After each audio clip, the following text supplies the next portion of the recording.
معاف کیا، اور پھر آپ نے انہیں وہ مقام دیا کہ جب آپ نبی اکرم صلی اللہ علیہ وآلہ وسلم جہاد کے لیے باہر جاتے تو اپنی جگہ پر عبداللہ بن ام مکتوم کو مسجد نبوی کا امام بنا کر جاتے، کیونکہ اس وقت تو سارے معذور ہی لوگ مدینے میں ہوتے اور جہاد میں تمام تندرست لوگ چلے جاتے، تو حضرت عبداللہ بن ام مکتوم کو چونکہ وہ نابینا تھے، ان پر جہاد فرض نہ تھا، تو وہ مدینے میں رہتے اور مسجد نبوی شریف میں نمازیں پڑھاتے۔ کلا انہا تذکرہ، بے شک ضرور یہ نصیحت ہے، فمن شاء ذکرہ، بس جو چاہے اس نصیحت کو یاد کر لے، فی صحف مکرمہ، عزت والے صحیفوں میں یہ نصیحت ہے، مرفوعات مطہرہ، جو بلند و بالا ہیں، پاکیزہ ہیں، بِأَيْدِي سَفَرَةٍ، جسے معزز فرشتوں نے لکھا ہے، ان کے ہاتھوں نے لکھا ہے۔ یہاں مراد لوح محفوظ ہے، کہ جو قرآن پاک ہمارے پاس موجود ہے یہ وہی ہے جو لوح محفوظ میں لکھا ہے، کرام بررہ، ان فرشتوں نے لکھا جو عزت والے بھی ہیں اور نیک بھی ہیں۔ قتل الانسان ما اکفرہ، انسان ہلاک ہو، کیوں یہ انکار کرتا ہے، کس چیز نے اسے انکار پر ابھارا؟ من ای شیء خلقہ، وہ غور تو کرے اسے کس چیز سے اللہ نے بنایا۔ من نطفہ، ایک پانی کے قطرے سے، پھر اسے غرور کیوں ہے؟ خلقہ، اللہ نے اسے پیدا کیا، فقدرہ، پھر اس کے لیے ایک وقت مقرر کیا ماں کے پیٹ میں رہنے کا۔ اور بعض نے فرمایا کہ قدرہ سے مراد اس کی روزی ہے، اس کی عمر ہے، اس کے سانس ہے، تقدیر مقرر کر دی گئی۔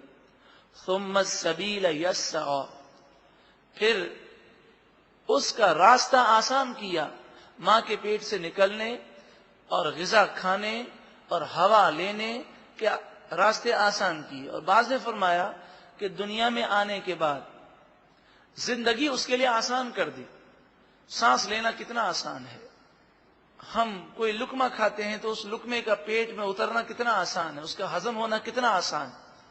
اگر ایک لقمہ اتارنے اور اس کے ہضم کرنے کے لیے ہمیں محنت کرنی پڑتی تو وہ بھی ہم کرتے، لیکن اللہ تعالیٰ نے ہماری ضروریات کو آسان کر دیا۔ بلکہ آپ دیکھیں جس چیز کی زیادہ ضرورت ہے وہ زیادہ سستی ہے، سب سے زیادہ ضرورت سانس کی ہے، اس پر کوئی ٹیکس نہیں لگا سکتا۔ اس کے بعد جو ضرورت ہے وہ پانی کی ہے، نمک کی ہے، آگ کی ہے، تو آپ دیکھیں نمک بھی سستا ہے، پانی بھی سستا ہے اور آگ بھی سستی ہے۔ ثم اماتہ فاقبرہ، پھر اسے موت دی، فاقبرہ، پھر اسے قبر میں رکھ دیا، ثم پھر اذا شاء انشرہ، قبر میں ڈال دیا، پھر جب وہ چاہے گا دوبارہ اٹھائے گا۔ کلا لما یقض ما امرہ، یقیناً انسان کو جس کام کا حکم دیا گیا اس نے ابھی تک وہ کام نہ کیا۔ ہم نے تو انسان کے لیے نعمتوں کی بارشیں کی، مگر انسان کو جو ہم نے حکم دیا وہ اس نے نہ کیا۔ فَلْيَنْظُرِ الْإِنسَانُ إِلَىٰ طَعَامِهِ، انسان کو چاہیے کہ وہ اپنے کھانے پر غور کرے۔ یہ لقمہ جو وہ لے رہا ہے، اللہ تعالیٰ نے کیسی کیسی نعمتیں کہاں کہاں پیدا کی، نہ جانے یہ سیب کون سے درخت میں اگا ہوگا جس پر اس کا نام ہے کہ آج اس کے ہاتھ میں وہ کھا رہا ہے۔ یعنی یوں سمجھیے کہ سیب دور باغ میں اگا، نام اس کا لکھا ہوا ہے، گویا کہ اس کے لیے اللہ نے اگایا، پھر بھی وہ شکر نہیں کرتا۔ انا صببنا الماء صبا، بے شک ہم نے خوب پانی کو انڈیلا، ڈالا۔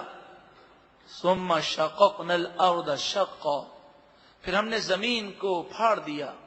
جب بارش ہوتی ہے تو زمین میں چھوٹے چھوٹے مسام بن جاتے ہیں، اگر وہ زمین جس کے اندر ہوا جانے کا راستہ نہ ہو تو اس زمین کے اندر بیج نہیں اگتا، اسی لیے کھیت پر ہل چلائے جاتے ہیں کہ وہ زمین بھربھری ہو جائے، اندر آکسیجن جا سکے. تو بارش کے ذریعے وہ زمین میں نمی پیدا ہو جاتی ہے اور اس میں مسام پیدا ہوتے ہیں جس سے آکسیجن اندر جاتی ہے، اور بارش کی وجہ سے کئی مقامات پر سبزہ اگاتا ہے. فَأَنبَتْنَا فِيهَا حَبًّا، پھر ہم نے اس زمین میں اناج اگایا. وَعِنَبًا وَقَضْبًا، انگور اگائے اور چارہ اگایا جو جانور کھاتے ہیں چارہ. وَزَيْتُونًا وَنَخْلًا، زیتون اگایا اور کھجور اگائی. وَحَدَائِقَ غُلْبًا، اور گھنے باغات اگائے. وَفَاكِهَةً وَأَبًّا، میوے پھل اگائے اور گھاس اگائی. مَتَاعًا لَكُمْ، یہ ساری نعمتیں تمہارے استعمال کے لیے ہیں. وَلِأَنْعَامِكُمْ، اور تمہارے جانوروں کے استعمال کے لیے ہیں، اور جانور تمہارے لیے ہیں تو تم کس کے لیے ہو. وَمَا خَلَقْتُ الْجِنَّ وَالْإِنسَ إِلَّا لِيَعْبُدُونَ، میں نے جنات اور انسان کو صرف اپنی عبادت کے لیے پیدا کیا. فَإِذَا جَاءَتِ الصَّاخَّةُ، پھر جب کان پھاڑنے والی زوردار چنگار آواز پیدا ہوگی، قیامت واقع ہوگی، دوسری سور پھونکی جائے گی، نفسا نفسی کا عالم ہوگا. جن رشتہ داروں کی خاطر گناہ کیے ہیں وہ رشتہ دار نہ ایک نیکی دینے کو تیار ہے نہ ایک گناہ لینے کو تیار ہیں، بلکہ وہ سامنا کرنے کو بھی تیار نہیں ہے کہ کہیں کوئی ہم سے نیکی نہ مانگ لے. یوم یفر المرء من اخیہ، اس دن آدمی اپنے بھائی سے بھاگے گا. وامہ وابیہ، اور اپنی ماں سے اور اپنے باپ سے دور بھاگے گا. وصاحبتہ، اور اپنی بیوی سے دور بھاگے گا. وبنیہ، اور اپنی اولاد سے دور بھاگے گا. کیوں ایسا کیوں ہوگا؟ ہر ایک کو اپنی پڑی ہوگی. لِكُلِّ امْرِئٍ مِّنْهُمْ يَوْمَئِذٍ شَأْنٌ يُغْنِيهِ، اس دن ان میں سے ہر ایک کو ایک ایسی فکر ہوگی کہ جو ہر ایک سے اسے بے پرواہ کر دے گی. خود انسان ایسی مصیبت میں پھنسا ہوگا. وجوہ یومئذ مسفرہ، اس دن کچھ چہرے روشن چمکدار ہوں گے. ضاحکۃ، ہنس رہے ہوں گے. مستبشرہ، خوشیاں منا رہے ہوں گے. ووجوہ یومئذ علیہا غبرہ، اسی لیے تم دعا کرتے ہیں یا اللہ دونوں جہاں کی خوشیوں سے مالا مال فرما. تو کچھ چہرے اس وقت خوشیاں منا رہے ہوں گے. ووجوہ یومئذ علیہا غبرہ، اور کچھ چہرے ایسے ہوں گے کہ جن پر غبار پڑا ہوگا، مٹی سے اٹے ہوئے ہوں گے.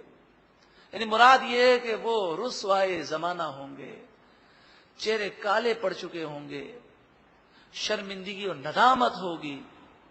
ترہقھا قترہ، ان کے چہروں پر کالا پن، سیاہی چڑھی ہوگی، ان کے چہرے کالے ہوں گے. اولئک ھم الکفرۃ الفجرہ، یہ وہ لوگ ہیں جو ناشکرے ہیں اور گناہ کرنے والے ہیں.